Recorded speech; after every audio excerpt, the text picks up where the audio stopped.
All right, and so we're going to start our study of Numbers. If you get your title page out, we'll look at that. So the Hebrew title is Bamidbar, and it means in the wilderness. And just like the other books that we've studied, it's because it is in the very first sentence of that book. God, that's always how they title it. So in the wilderness is in the first sentence. The English title is given because God is going to order a census or a numbering of the people in this book. That's where we get the term Numbers. It's the fourth book of Torah, and it has 36 chapters in it. The author is Moses, mostly. Time that it was written, likely during the time of the 40-year wandering in the wilderness. All of these books so far that we've gone over so far are all written during that time, during the wandering. And it spans that time of wandering. It says 38 years because it's a little bit into the time of wandering. So that 40-year wandering, this book is written. All right. Oh, yeah. So it's supposed to start, why was the book of Numbers written? Your second page, it's out of order. You guys see what I'm saying? So the page we should be on right now was, why was the book of Numbers written? That's what's first. Okay, so if that's your second page, just change positions. I think my main packet was wrong when I made it. All right, so why was the book of Numbers written? God desired to have a census of all the men in the new nation of Israel who were over the age of 20 years old. This was to show the size of the military army, most likely in preparation for the coming battles in overtaking the land that he had promised would be theirs. The Levites were to be excluded, no military service for them. A census or a numbering of the people was at the beginning of the book and then again at the very end of the book. Now, a census of the new nation of Israel. So God has given them this covenant in Exodus. In Leviticus, he has set up the priesthood so that there could be the intercession for between God and man. It's all ready to go. They're ready to go and take the land that he has promised to Abraham, Isaac, and Jacob. Everything's a go. God is going to number the people to find out how many people are of military might. There's other biblical scholars that talk about other reasons why there may be this age of 20. One of them is to show the numbers of people that came out of Exodus and all of that. I tend to think that it's exactly what Scripture said. It was to show the numbering. And then later on, we're going to find there's another reason why it's important to know who is above the age of 20 and who is below the age of 20. We're going to see that in just a little bit. And so keep that in mind in the back of your head. The Levites were excluded. So God said that the Levites were not to be involved in any military action. That is the reason why in 1948, when Israel became a nation again, they specifically set up the ultra-Orthodox Jews or the Hasidic Jews, the ones in those black hats and the robes that you often see with the payout curls and all of that. They specifically set those up so that they would go to school and continue to learn. They were sort of like the priest of the old day. They were the ones who were to know the law and to teach the law. And so in order to do that, even though Israel was so small and every man mattered in the military, they excluded that group out of it so that they would not be in the military. Today in Israel, every woman serves for 2 years. Every man serves for 3 years. But the Hasidic Jews do not serve in the military today. And that is one of the biggest issues in this new political problem that they're having right now between Benjamin Netanyahu and Benny Gates. The reason that they are having so much difficulty is because the blue and white group believe that they should be in the military, and Benjamin Netanyahu believes that they should be separated and kept out. As we often do, man really messed that up because initially in 48 it was set so that they could be consecrated to just study. What has happened is a lot of those people have become kind of like what you would think of as welfare cases. They're completely supported by the state. So they don't work, they don't serve in the military, they don't do anything but have very large families and study, and the people are not pleased with it because this group of people that was set apart has become very secluded from the people. So they've walled themselves off from the people. In other words, we won't have anything to do with you because you're not near as pure and holy as we are. You don't know near as much. They tend to intermarry, cousins and all of that. They intermarry because they don't want to go out into and pollute their gene pool with outside Jewish people. And so it's kind of backfired in the nation today. But God set it up specifically so that these people could be protected so that they could go about and do what it is that they would have them do. And initially, that's what was thought of in 48. Well, Again. are they Levitical, the Hasidics? No, they don't. There's no way to know that. But they see themselves. They've substituted the ultra orthodox as what would be the priestly tribe. They've sort of substituted that now because these are the ones that have all of the knowledge of Torah. No one knows really what tribe they're from anymore. So it would be very difficult to prove. And aren't they, isn't it the Hasidic Jews in New York where there were outbreaks of chickenpox again because they would not allow their children to be vaccinated? So within their community, an epidemic kind of. There was some issues with.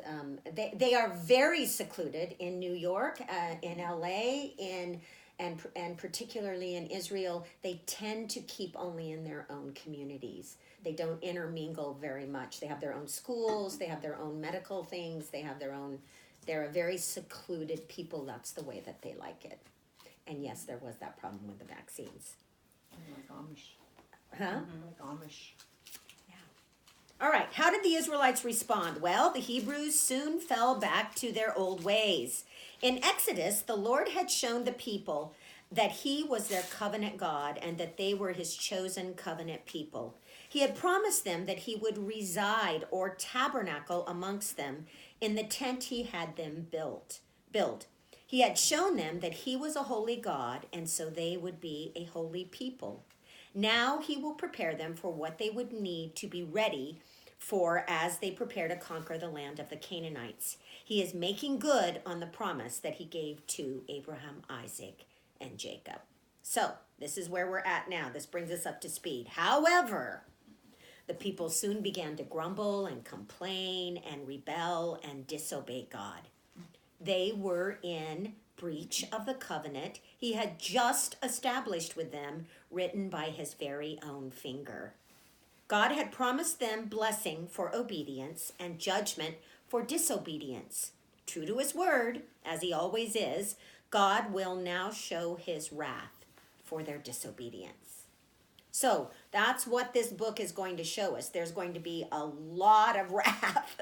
There's going to be a lot of anger that God is going to discipline these people because almost right away, as soon as the covenant is made and as soon as they are getting ready to go, we start to see them fall back into their sinful nature.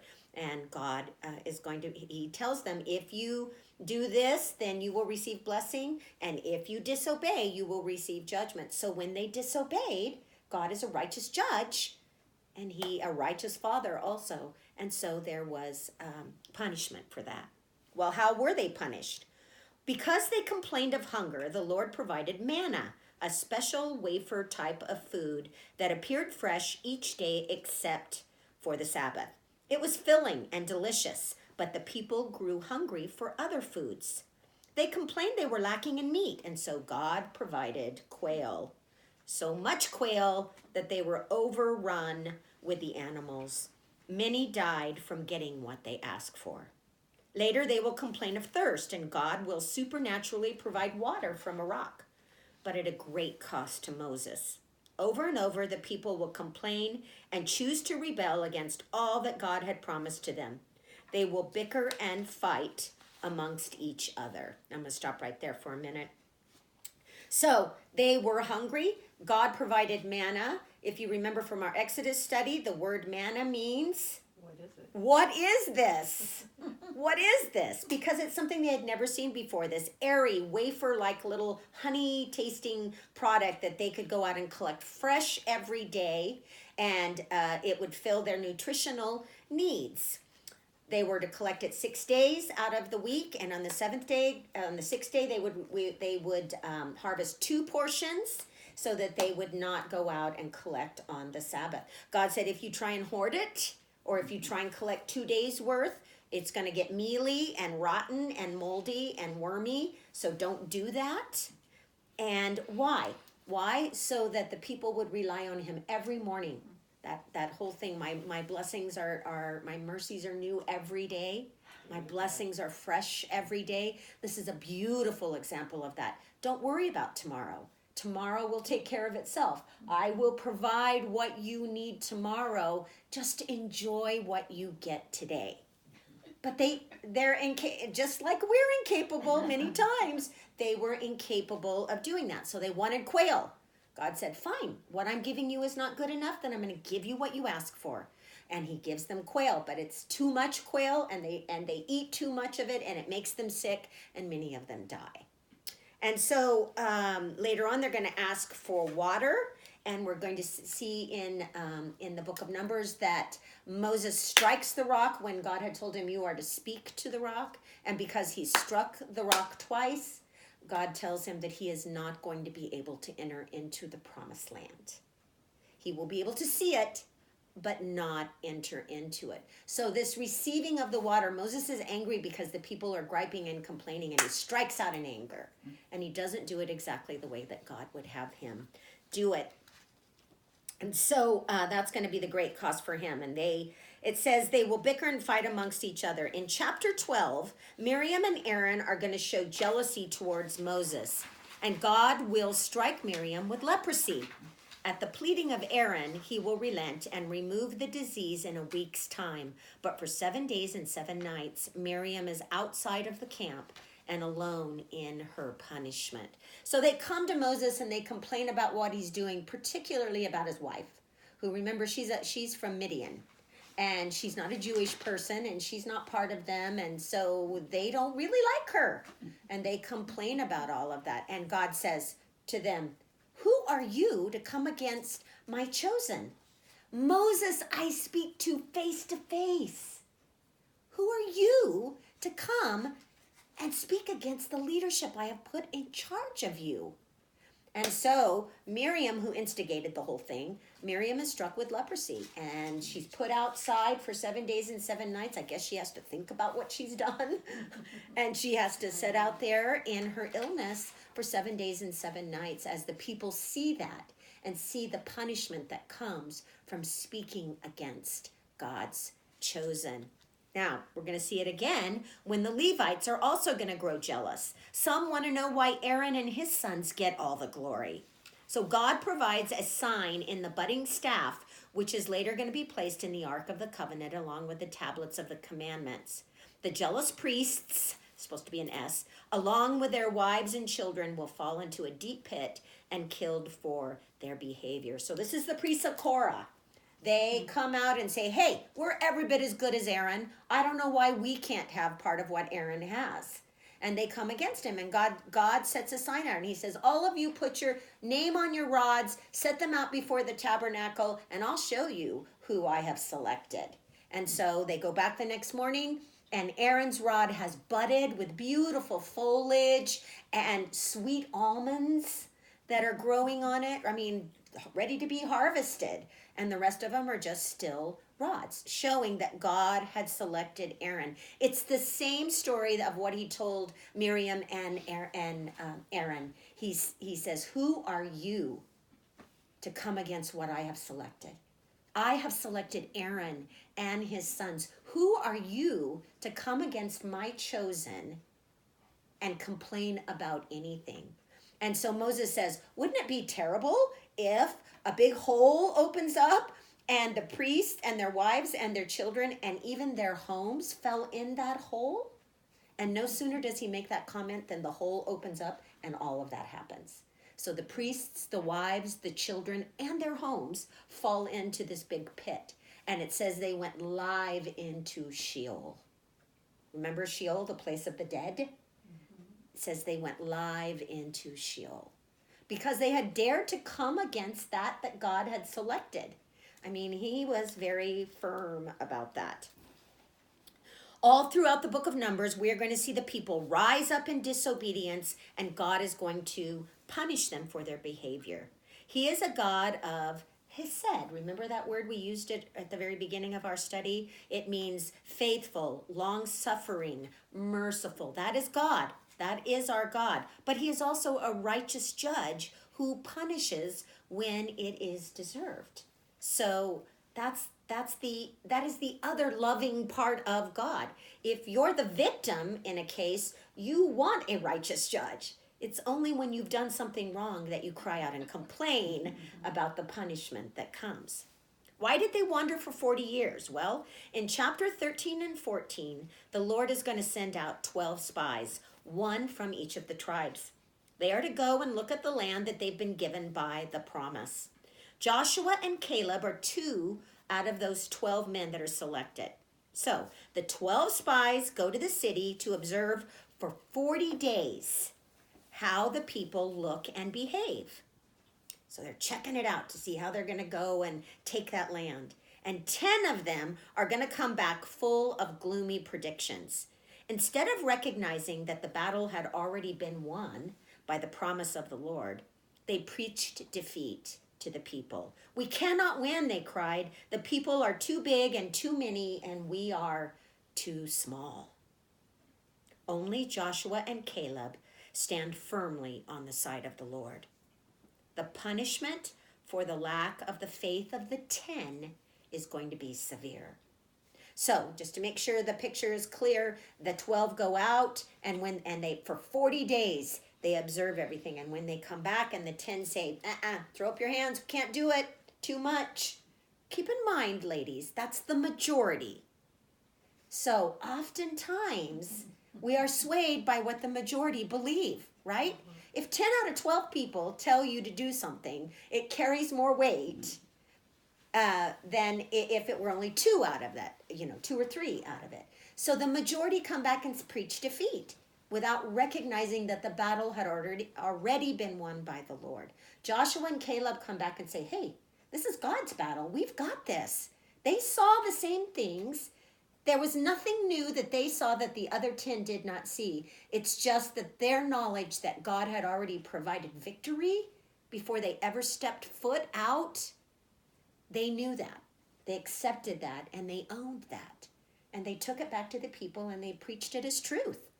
So 2 out of the 12 came back. Can you imagine where most of the people went? Where'd they go? With the majority, right? They said, well, they must know. They're the ones that were out there. They must have seen it. Oh, why did God bring us here? Why did we have to leave that nice, cushy slavery job we had? Why did we have to leave that and come all the way out here to be killed in the wilderness? Now we've got strange people that are going to be coming, and it says, and will be killed by the sword. So their faith is just lacking. Everyone who was part of that generation of people who lacked faith, with just a few exceptions, would wander in the wilderness for the next 40 years. 1 year for every day that they were observing the city. That's where the 40 years comes from. Because they were 40 days there, God says, I'll give you 1 year punishment for every day that you should have seen the victory. God will provide for their basic needs, but each and every one of them would fall to their death in the sands of the desert. Only their children, and here's where that age comes in, those under the age of 20 would be allowed to live and flourish and conquer the land that they had been given. So, the census had already been taken, and there was already a distinction who was above 20 and who was below 20. It was already recognized. And so God says, all of those above 20, you're going to die in the wilderness. You're not going to see the promised land, but your children will. So here's a question I threw out on Monday and got some interesting responses to, and that is, what do you think the conversations were between those who knew they were going to die in the desert, and their children and grandchildren. What do you think some of those conversations were? As they're wandering all this time. Don't do what we did. Yeah. You would hope. I hope so. You would hope that there would be families that would say, learn from us. Our punishment is sure. We failed and our punishment is sure, but you and your children and their children's children, they're going to be blessed by the Lord. Follow in the ways of the Lord. And I am confident that there was a remnant, that was the teaching of their children. I am just as confident that there was a group that said, this Lord, I swear to goodness, he just took everything from us. We had a happy life. We don't know why we got stuck doing this. Now you're probably going to die in the desert, and our lineage is going to die out. There was probably also that group, because that's humankind. That is humankind. But I do believe that there was a group that prepared their children for what was to come, because God always keeps a faithful remnant. And so there were many who were ready to move forward. All right, what happens to the leaders? Well, Numbers will give us the rest of the story in regards to many of the important characters of the books we've studied. Aaron. In the book of Numbers, we read about Aaron at 123 years old. He's 3 years older than Aaron is. He's the older brother. He will die in the wandering 40 years after the people leave Egypt. His son Eleazar will become the next high priest for Israel. We see the story of where God is going to take Aaron up into the mountain. I love this story because I'm a visual person in my head. I visualize things. And God takes him up into the mountain, and he has Moses come and he has Eleazar come. And while they're up there, Aaron is stripped of all of his high priest garb, his outfit. The ephod is taken off, the breastplate is taken off, all of his turban is taken off, all of his priestly robes are taken off, the sash, all of it, we're given detail of, are taken off, and Aaron is left in his linen breeches, just his underwear basically. And Moses takes all of that and puts it on Eleazar. And Aaron gets to see that. Aaron sees his son receive that anointing. Aaron knows he's at the end of the life. God just has already told him, you're going to die up in the mountain. So he knows that that's what that is. But God blesses Aaron and allows him to watch his son be anointed by Moses into the next priesthood. Before he dies, he gets to see that and know that his legacy continues on. I just think that is such a beautiful thing. And I love the fact that God did it in privacy. He didn't do it in the midst of the tabernacle where they would throw a parade and, have a feast. He did it with those 3 men alone, just them and God, as it moved over to Eleazar. And he let Aaron see that. I think that's an amazing blessing. Miriam is the sister to Moses and Aaron. Again, she's older. She's the one who made the little baby basket, remember, and put Moses in it, and he floated down the Nile. She's going to die in Kadesh at the age of 126, just 5 months before her brother Aaron. Joshua is going to be selected as the new leader to take Moses' place. Moses sees it. God tells Moses it's going to be Joshua. He knows that. And Eleazar, the son of Aaron, is selected as the next high priest for the people as they go and settle in the land. So, interesting things that are mentioned in Numbers. Well, there's that story of Balaam. It's really a fun story. The sorcerer of Moab, who is told by his king to curse Israel as they enter the land. And this guy has a great reputation. He does a lot of cursing, and it always works. I don't know exactly why or anything, but it does. He has a great reputation. So the king uses him and says, hey, we're going to go curse those Israelites before they can come over and do anything in our land. Let's go get them. However, God controls his lips so that he can only give blessing to Israel. Every time he opens up his mouth to curse them, God moves his lips and he says, bless you, Israel. Your blessings will increase. And that king is standing there going, what is happening? He even states that the reason for the blessing is because of the character of their God. Now, God, that's another example of God using someone who's involved in something of evil and he is able to take it and turn it around and use it for his good. This is a sorcerer. And God is able to proclaim blessing on Israel because of even with that aspect of it. It's a cool story. If you haven't ever read it, do read it, 23 and 24. So then there's the raising of the golden serpent pole for healing. I gave you a picture of that right here in your packet. You can pull that out. So God, the people of Israel are misbehaving. God decides to send in serpents that are going to bite them, and they swell up terribly and they get very sick. And Moses cries out and says, Lord, are you just going to have all these people, are you just going to have your people die here? And so God provides healing. And he says, put this serpent up, raise it up, and everyone who comes and looks upon it will be healed.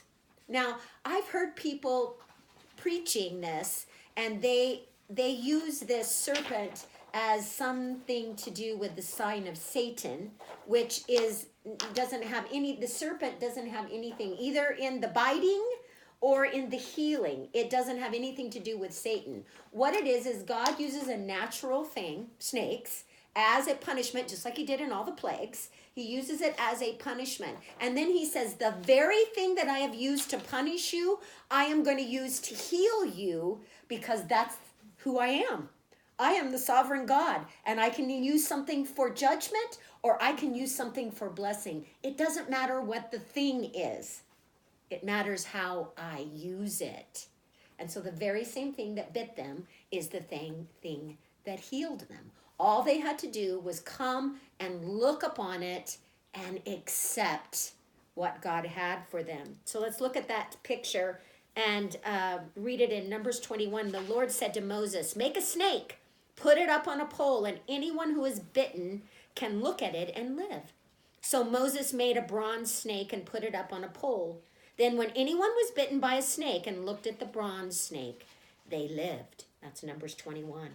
Then we have that great passage in John 3 where it says, no one has ever gone into heaven except the one who has come from heaven, the Son of Man.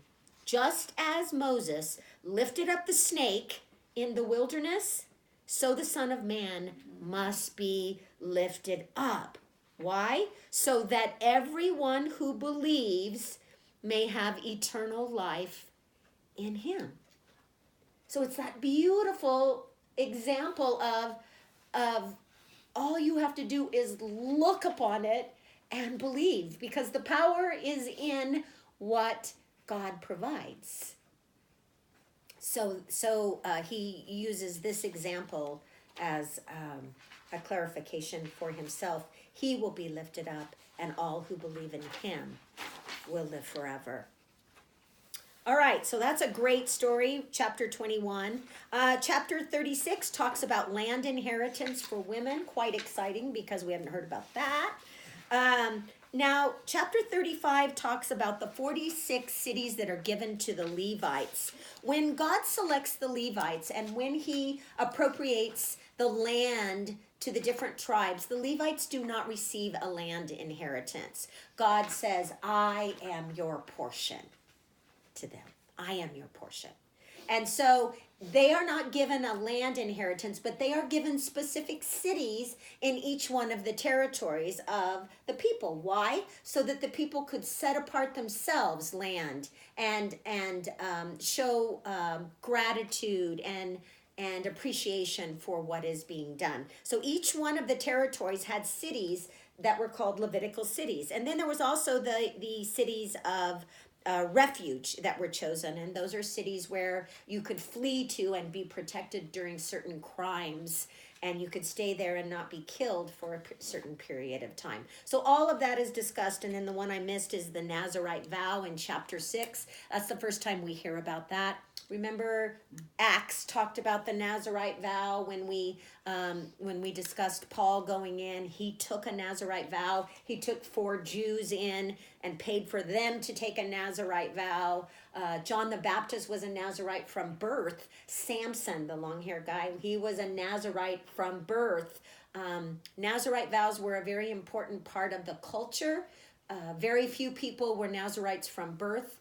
or for extended periods of time, but lots of people were Nazarites for a shorter period of time, a year maybe, or months, or whatever it is, that they were time where they consecrated themselves unto God. And he sets out the specific guidelines of the Nazarite vow in chapter 6. What happens at the end of the book? Well, now another census is ordered as the people are now ready to begin again with a whole new generation ready to conquer the promised land. So, the census at the beginning was everybody before the 40 years of wandering. The census at the end of the book is that new generation getting ready to go in, and now they're recounted. Interestingly, the numbers do not vary a lot. They're very similar. So the repopulation continues on with a tribe. It's just a whole new generation of people. Why is that important to know? Because when we go into our next book, into Deuteronomy, this is the generation of people that Moses is going to be talking to. These are newbies.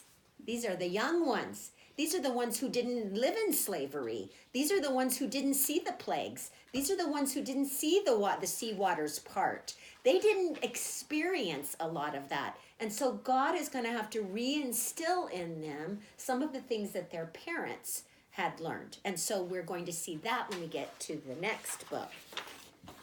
So this picture that I printed out here is an example in Leviticus of how God is going to set up camp. I think it's so interesting that he decides exactly where every tribe is to stay around the tabernacle. So every time they pick up the tabernacle and move it and set it down, they set themselves up in this same way. You'll see that the tribe of Levi surrounds the tabernacle. Now these are the sons of Levi here, the Kohathites, the Merarites, and the Gershonites, sorry. These were sons of Levi. Moses and Aaron get their own, and the high priest and the priests get their own little section. But Moses and Aaron are part of the Kohathites. They're part of that tribe. Still, it's just interesting how they set that all up. And then all of the rest of the tribes are in certain definite selections. It just goes to show you how orderly God is about everything. Why is it done that way? I don't really know. There are all kinds of suppositions. People believe they have reasons why it's done. I just think it's amazing to see how orderly God is in all things. All right, the next page is Numbers 1, the census. It says, the Lord spoke to Moses in the tent of meeting in the desert of Sinai on the first day of the second month of the second year after the Israelites came out of Egypt. And he said, take a census of the whole Israelite community by their clans and their families, listing every man by name, one by one. Wow. You and Aaron are to count according to their divisions all the men in Israel who are 20 years old or more and able to serve in the army. So one by one, they have to do that. The total of men comes to over 600,000. That's the total of men. It's 603 if I'm not mistaken. 1,000. That doesn't include women, children, or anyone under the age of 20, nor does it include the Levites. So that just goes to show you the numbers of people that came out in the Exodus. There are biblical scholars, good biblical scholars, people that I read their works, who say that has to be a mistake. There's no way that God could bring that many people out and sustain them through the wilderness wandering. He can't. Really? So they don't believe these numbers. But those are the numbers that the Bible gives us as the correct numbers of that. And this is an actual picture of the census taken through. So you said that number didn't include the Levites? No, it Women, doesn't. Children, okay. Or women or children or anyone under the age of 20. Well, So, all right, there's just a couple of finishing scriptures that were important. Bonnie, you want to read the first one? Okay, Numbers 12, 6 through 8. He said, listen to my words. When there is a prophet among you, I, the Lord, reveal myself to them in visions. I speak to them in dreams. But this is not true of my servant Moses. He is faithful in all my house. With him I speak face to face. clearly and not in riddles. He sees the form of the Lord. Why then were you not afraid to speak against my servant Moses? Tells you a lot about the relationship of the Lord with Moses and how special he was, and also why when Moses says we're going to read this next book, but I'm jumping ahead, there is coming one who is even greater than me. Of course, speaking about Jesus Christ, coming, but he's saying, as good as it is, my relationship is with the Lord, there's coming one even greater than me. Next one, Numbers. Numbers 14:30-34. Not one of you will enter the land I swore with uplifted hand to make your home, except Caleb the son of Jephunneh and Joshua the son of Nun. As for your children that you said would be taken as plunder, I will bring them in to enjoy the land that you have rejected. But as for you, your bodies will fall in this wilderness. Your children will be the shepherds here for 40 years, suffering for your unfaithfulness, until the last of your bodies lies in the wilderness. For 40 years, 1 year for each of the 40 days you explored the land, you will suffer for your sins and know what it is like to have me against you. Ugh, that last line is a tough one, isn't it? Nobody wants to know what it is like to have the Lord go against them. No person, no nation, no one wants to know what that is like. Number 6. The Lord said to Moses, "Tell Aaron and his sons, this is how you are to bless the Israelites. Say to them, the Lord bless you and keep you.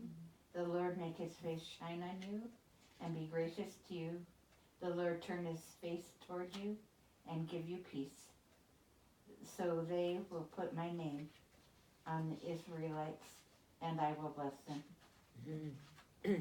They talk about this being the Aaronic blessing. A lot of times pastors will use this when they dismiss their congregations. But look at what he says. The Lord says to Moses, "Tell Aaron this. Here's what I want you to tell Aaron. This is how you are to bless them." So it really is the Lord just giving it to Aaron, saying, "Read this." It's how the Lord wants them to be blessed. To say, "The Lord bless you." Ask for that, because this direction is coming from the Lord. Ask that the Lord bless you and keep you and make his face shine on you. What do you think that means, make his face shine on you?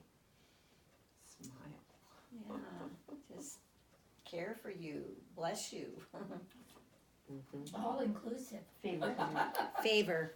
It's an idiom. It's an idiom even used, a Hebrew idiom even used today. It's used when they talk about, the Lord will, or not even the Lord. If you do something right, it's, he'll make his face shine on you. It's affirmation that you're doing right things. So it's used even today. Give you Mike peace. used to pray this over the girls when Oh, he put them to bed at night. oh, very, very sweet. Can you turn that off now, please? I think we're done.